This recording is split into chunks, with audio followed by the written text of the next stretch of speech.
प्रशासन ने third stage लागू कर दी है ग्रैब की, क्या है सर? ग्रैब 3 लागू हो गया, क्या क्या पाबंदियां लगाई गई हैं? देखिए, कल commission on air quality management का जो ऑर्डर आया है उसके क्रम में ग्रैब 3 लागू हो गया और उसी आदेश के क्रम में गौतम बुद्ध नगर में भी सारे जितने स्टेक होल्डर्स हैं सबको निर्देशित किया गया है, चाहे वो प्राइवेट सेक्टर के लोग हों या गवर्नमेंट सेक्टर के लोग हों। अब काफी स्ट्रिक्ट कंप्लायंस की बात आ रही, क्योंकि ऑलरेडी हमारा जो एयर क्वालिटी इंडेक्स है वो काफी बढ़ता जा रहा है और इससे आप देख रहे होंगे कि बाहर भी बहुत ही वातावरण में स्मोक काफी दिख रहा है। इसको लेके जो कल शाम से जो लागू किया गया उसमें मुख्य रूप से हमारी जो कंस्ट्रक्शन एक्टिविटीज हैं उन पे काफी हद तक प्रतिबंध लगाया गया। कुछ कैटेगरीज को छोड़ के, जैसे जो नेशनल इंपॉर्टेंस के प्रोजेक्ट्स हैं, चाहे वो मेट्रो का प्रोजेक्ट हो या हाईवेज हो या जो हमारे एयरपोर्ट का काम चल रहा है, इसके अलावा जो इसेंशियल प्रोजेक्ट्स हैं हेल्थ सेक्टर के, उन प्रोजेक्ट्स को एग्जाम्प्ट किया गया है, लेकिन इस कंडीशन के साथ एग्जाम्प्ट किया गया है कि वहां पर भी हमारा जो ग्रैब के जो गाइडलाइन है उसका पालन किया जाएगा, पानी का छिड़काव कराया जाएगा, वहां पे जो वेस्ट मटेरियल सीएनडी वेस्ट वगैरह है उसका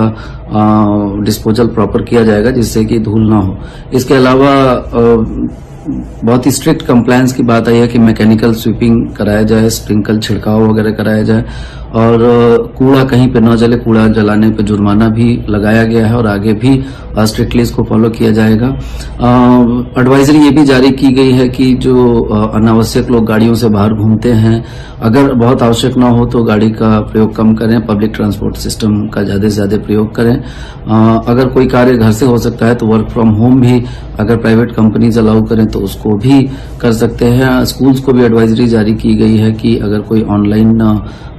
मेथड से पढ़ाई करा सकते हो तो उस पर भी विचार करें। तो ये बहुत सारे डायरेक्शंस कल जारी हुए हैं और अगले कुछ दिनों तक अभी ये सारे डायरेक्शंस प्रभावी रहेंगे और हम लोग को उम्मीद है कि इन डायरेक्शंस के बाद से हमारा जो एयर क्वालिटी है वो सुधार होगा। पराली को लेकर भी कोई एक्शन प्लान? हाँ, पराली को लेकर के हम लोग काफी दिनों से बहुत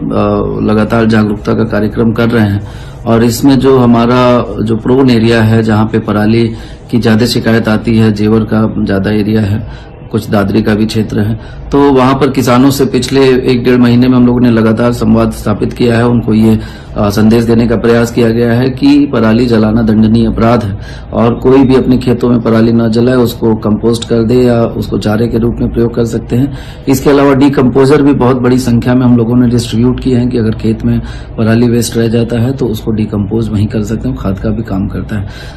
अभी हमारे यहाँ पे 4 पराली की घटनाएं कन्फर्म हुई है इस सीजन में। वैसे तो 9 घटनाएं रिपोर्ट हुई थी सैटेलाइट से, लेकिन उसमें